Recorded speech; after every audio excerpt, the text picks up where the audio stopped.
Hi all, thanks for still sticking around. And yeah, I understand that energy is low and I will do my best to use my last brain capacity to hopefully deliver you some useful information. A couple of words about me, not too much, but yeah, I'm roughly 11 years in the industry and I love everything about quality and trying to minimize risk where possible.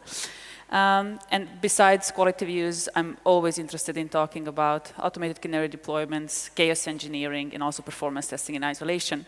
And if you were wondering why the flags, well, I'm born and raised in Serbia. I do have a Hungarian mother, so that was really nice to practice my Hungarian here. But for the last 7 years, I live and work in the Netherlands. So let's get into it. I do want to feel the room a bit. So I have 3 questions to start off with, and feel free to raise your hand if you think you recognize this problem. And the question number 1 is, do you find it hard to form a holistic view on the state of a system once you land in a new team or a new organization even? Yeah? Okay. Question number 2. Do you struggle to assess the health of the system when your team or your organization needs to adopt something new that is already existing and developed by others? Yeah? Okay. Nice. Not nice, but good that you recognize it. And do you find it difficult to actually prioritize process, but also technical improvements when it comes to those roadmap discussions, like why do we need to invest in that tech debt, or why do we need to tackle that risk? Some hands. Well, then I really hope that within these next 20 minutes, I give you at least some useful hints and tips how at least I and my teams tackled this. So let's get on to it. Once upon a time, mid-2022, I was back then working for the same company as now, a bit in a different role. And the teams that I was working with were supporting the checkout steps of this e-commerce platform. So basically from your basket through the whole payment process and until you land on that happy confetti page that you placed your order and we got you. So in order to provide these 3 pages, in the back, of course, there were 12 microservices that these teams were taking care of, and the frontend itself was part of a monolith that was shared and contributed to by many other teams. And we were organized in this one product group that contained 4 product teams, and me and my fellow awesome colleague Nitya, test engineer, were actually supporting all these 4 teams. So we were not dedicated in one team, but we were really working on the quality across this product group. And what was nice is that for the last couple of years, because we were there for a while, we were really working a lot on shifting left, shifting right. So of course, how can we shorten that feedback loop in the pipeline, but also how can we enrich our observability and our tool set and skills on production to make it easier to respond to problems and to catch issues, because our teams were actually end-to-end responsible. So we are not only coding and testing, but we also deploy and run our systems. So, as I said, both my test engineer and me, we were actually owning these 3 pages and in that domain for quite a while. So we had quite a lot of domain knowledge, and we also saw quite a lot of the life cycle of these services. Like some of them were just built when we arrived, some of them we inherited, and of course we were contributing to this big monolith as well. So there was a lot of knowledge around, and if you asked us any moment in the day, we would have ideas. What's the next thing we need to fix? That was never a problem. But at one point, after many management changes, an engineering manager came to us and said, can you tell me what's the next thing to fix, but also really be confident that that's the most important thing to fix? And I'm not going to lie, I needed to step back and say, well, no, I really can't tell you with confidence. And why? Because up until then, I mostly discussed with Nitya, hey, what is the next thing with my tech lead, with the engineers in the teams, and we would figure it out.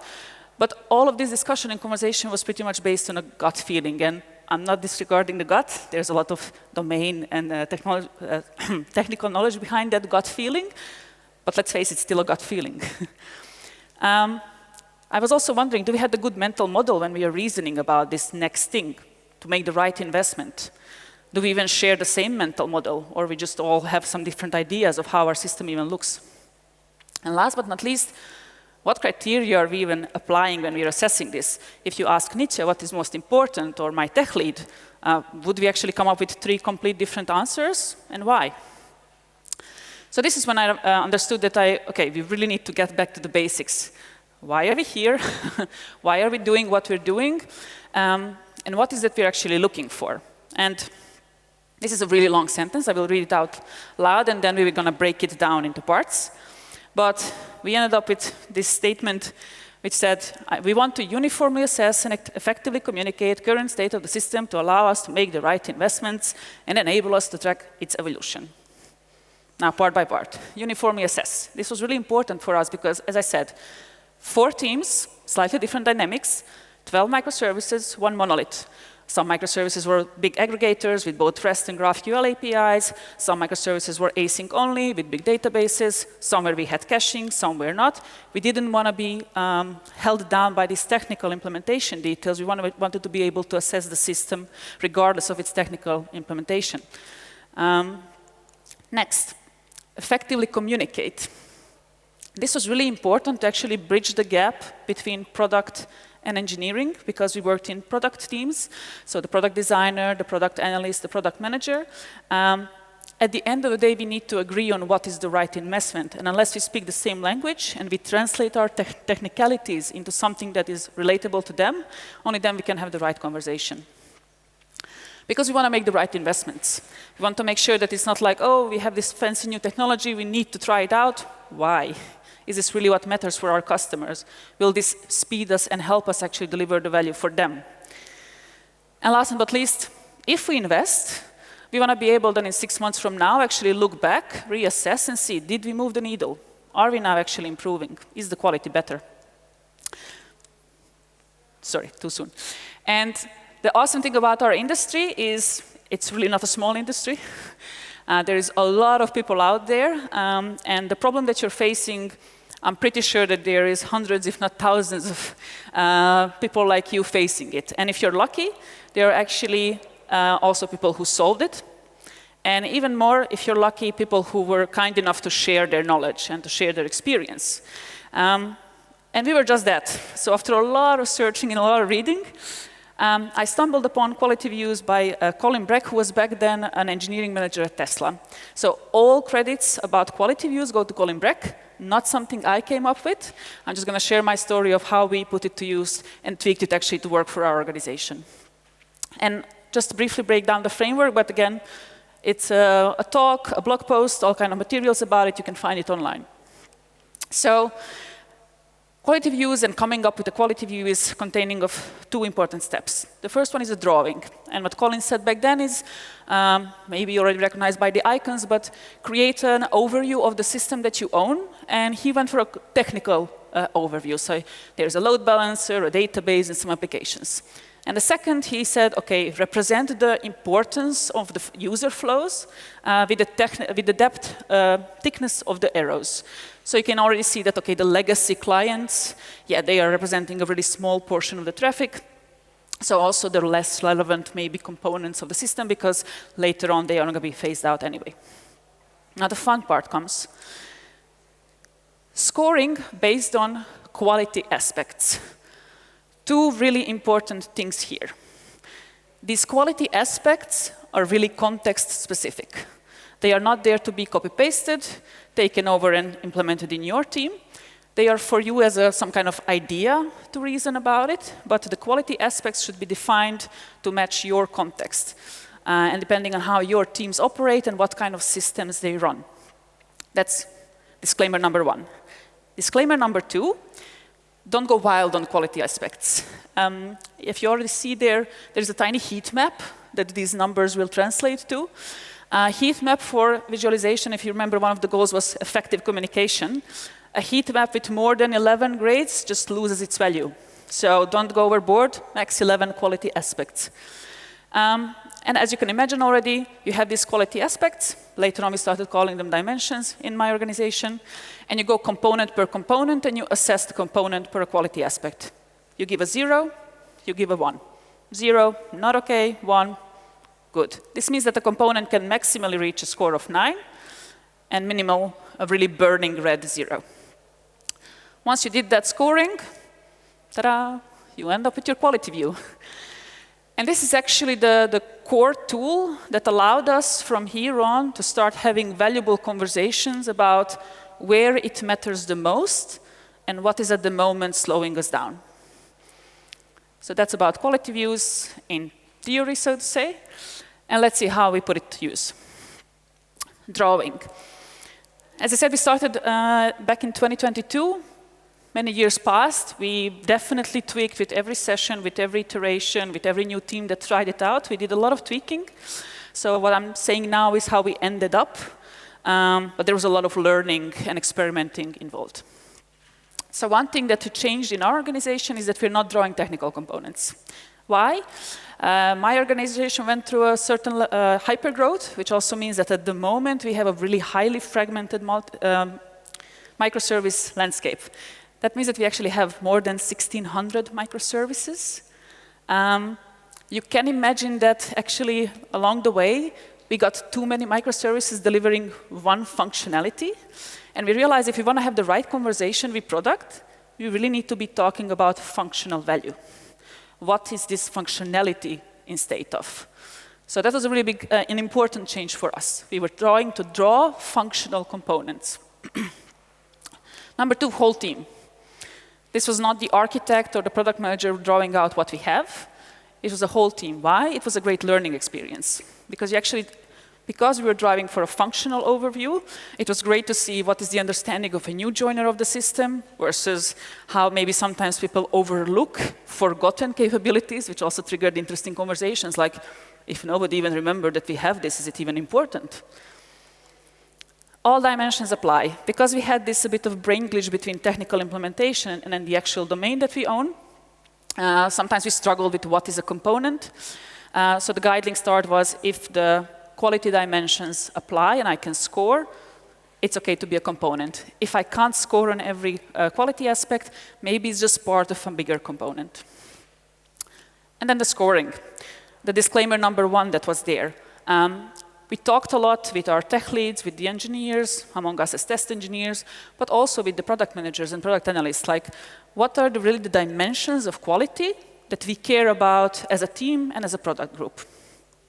And we at the moment, I think, ended up with 10.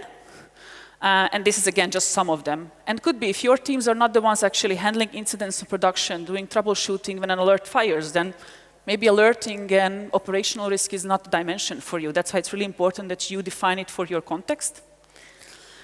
And the really funny thing is, maybe when I said, oh, you score a 0 or a 1, how do you do that? There is this dimension of alerting, and then like, okay, who says what is good?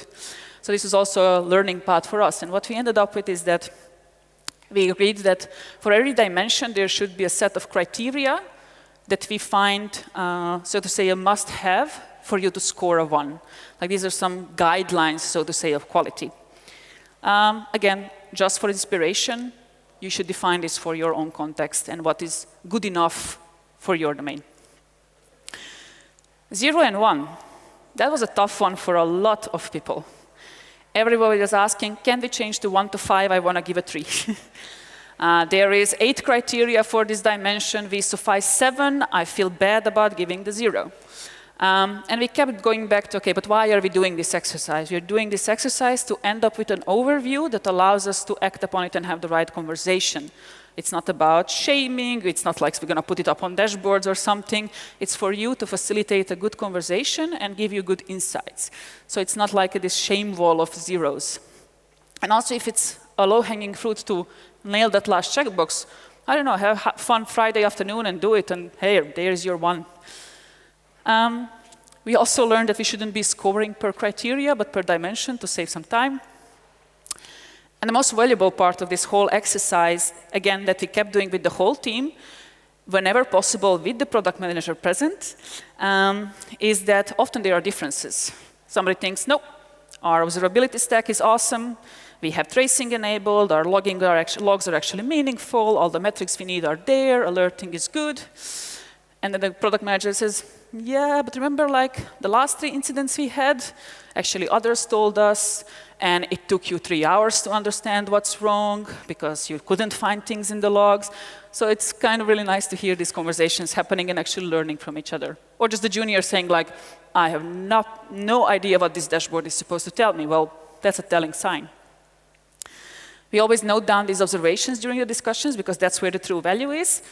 And important, note down possible actions. So this is not like, okay, we're going to now fix all this. No, these are possible improvements that you could do. And if you have metrics that can help you be a tiebreaker in these discussions, use them. So the outcome is a quality view. Some reds, some oranges, some yellows. And what for us it was, is really empowered us to have the right conversation within the team.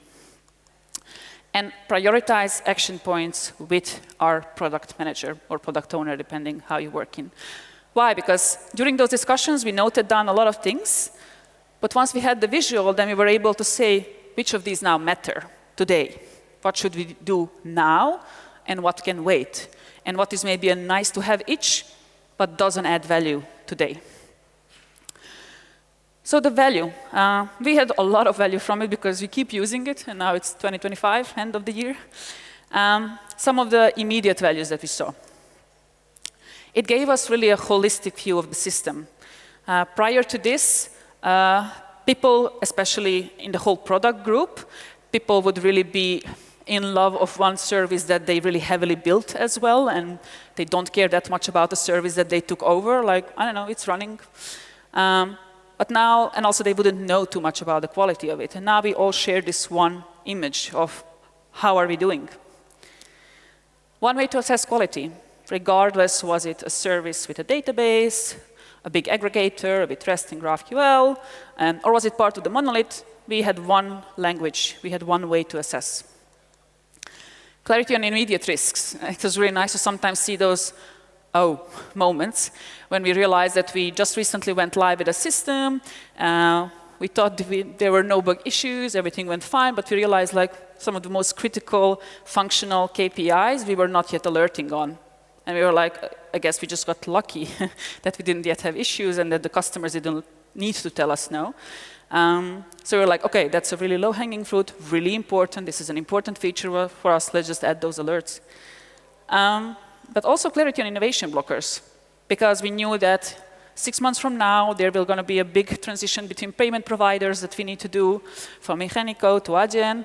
But actually, both in the monolith and in the backend service, we really don't have good coverage. Plus, we don't have good metrics. Well, if we're going to refactor the whole thing in 6 months from now, we really should invest today and in the coming quarter, improving those things so that when the innovation comes, it can just go smoother because we have the safety net. Or if we are not able to invest now, it's really clear that the innovation will not be as fast as it could be if the safety nets were already in place. And it also gave us clarity on desired architecture, because as I said, during our hypergrowth, some things got misplaced.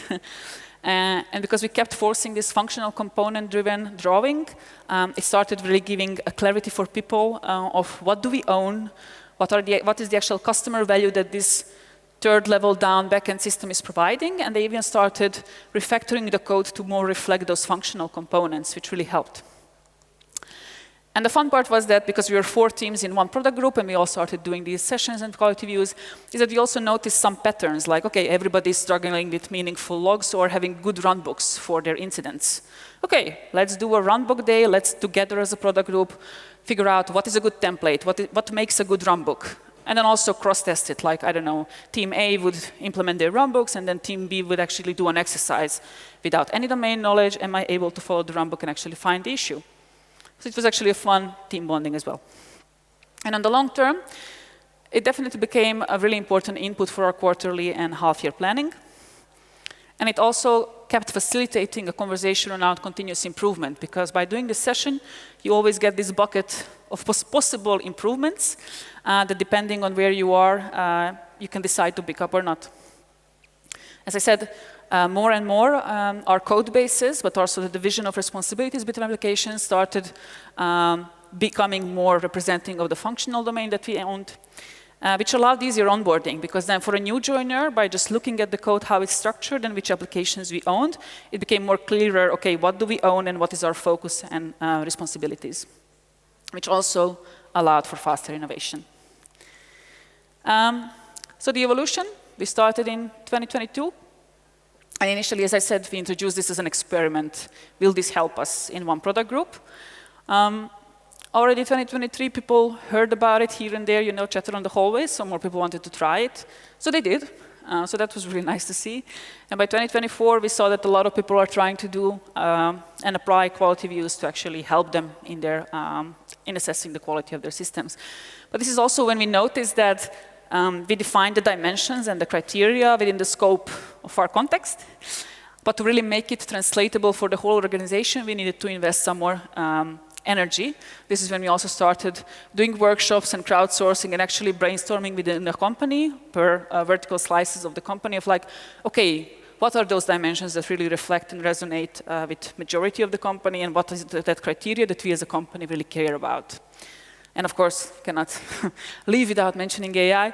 But some of the practical things that we see also is that now that we really have this in-depth conversation about what quality means for coding, for testings, for metrics, we want to make sure that we also enrich the context of our coding assistant that is being rolled out to all the engineers, so that whatever code and suggestion is given, that it already knows the context and what we value, what type of code, what type of tests, what type of metrics, so that any suggestions that an engineers get actually already carries this context with it. And the second implementation and use of AI that we're playing with right now is some of this scoring can actually be done really based on assessing the code base, assessing the pipelines, and assessing some of the observability metrics and alerting metrics. Why not just automate that away with some kind of agent that does an assessment and already gives you at least a template pre-report? Because then the team can really focus actually on the discussion and the learning based on the outcome. So final notes. We've really started with this, actually everybody having their own mental model of both the system but also its state.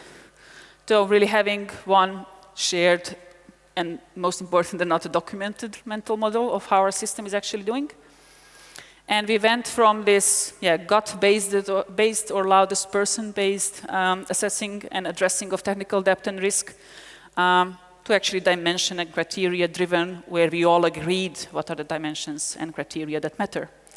So if you ever find yourself being one of these first two fellas trying to draw the card and not having the time, I wholeheartedly recommend you that it's always the right time to take a pause and assess your quality, especially if you're now somewhere around planning priorities for next year. So yeah, without further ado, thank you.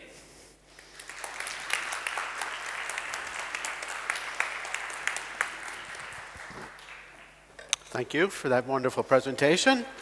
And we have a few minutes for the Q&A session, and we have some questions. What is the relationship between thick lines and heat map? Yes. So the thick lines were in Colin's model representing the, so to say, the percentage of the use cases that go through those systems, like how much of the traffic of your users actually touch those components. So the thicker the line, the more users will touch this component and rely on it. So it kind of represents also the importance of that component. Okay, and heat map? And the heat map, there is no connection between the thick lines, well, the thick lines and the heat map. So the heat map tells you how good or how bad your component is in regards to your dimensions. So if there is a really red component that has really thick lines coming into it, that probably means that that is a really important component to start looking into and fixing. If you have a really red component with thin lines coming in, you probably won't prioritize it because it's not a really big percentage of your user unless they are the most important user. But if they are not the most important and the not most frequent touched part of your system, even if it's in really bad state, you might not decide to invest in improving it because it just matters less than maybe some other components. Okay, very good. Did you track all the reasons from your discussions for scores, and if yes, how? Yes, so usually we had somebody help facilitate the session, somebody who is actually not part of the team, so that they could kind of be scribing back in the days. Luckily today, especially if you have an online one, you can use some of the assistants to take all the notes for you of the discussions. But yes, so somebody impartial to the team and the system would help us actually make sure that all the notes and ideas and possible actions are taken, noted down. Okay, and one last question. How open was your team to work with this approach? Actually, to be honest, we did not have any problems introducing this, but that's also because I think the team was looking, especially the engineers, were looking for a way to have a better conversation about addressing some of the technical debt. So they really saw this more as a tool that they can use for themselves to really put important things or critical things on the roadmap. But also later on what they learned is that, oh, I cared really hard about improvement A, but now in a bigger picture I see that it's not that important anymore. So after the first or second session, they learned sometimes that they should also deprioritize maybe some of their really important things. Okay, is there any efficient way to visualize the scores by components and not just using the colors? You can put them on the components, maybe, if you want to. Didn't yet need to, but definitely putting then the number itself, or if it's not about the color, then there are different ways to map gradients, like with patterns. So that can definitely be also a way to make a distinction between something that is probably really noisy and messy versus something that is smooth, and then the smooth would be 0 and the really noisy messy would be the really bad 9. Okay. Unicorns? Unicorns. I don't know, I think they're just looking adorable and everybody has their own little meaning for them, so I think it's just fun. Okay. And then finally, what would be examples of 0 and 1 scoring? Yeah, I think often, let's think of one. A lot of, because this was also where there was a lot of discussion, was the actionability and the usefulness of logs. So we had this dimension of observability, and there was, of course, tracing, metrics, logging. And one of the criteria was, are you within the budget because you're in the cloud? So like, are you spending over the budget that you get assigned on your logging because you actually log excessively? So a 0 would be, no, you're not within your budget, and 1, yes, I'm sticking to my budget. And another example, okay, is a person who is not familiar with the domain, sees your error log, do they understand what actually is going wrong? And that was also really easy then to just cross-test with other people, like if there is a discussion about that, of how useful actually your log is. Because at one point before metrics, before tracing, the people were abusing logging to actually add eyes on everything that's happening. So that would be maybe one, yeah. Okay. That looks like the last question. Thank you a lot for the Sonja, questions. thank you very much. Yeah, thank you.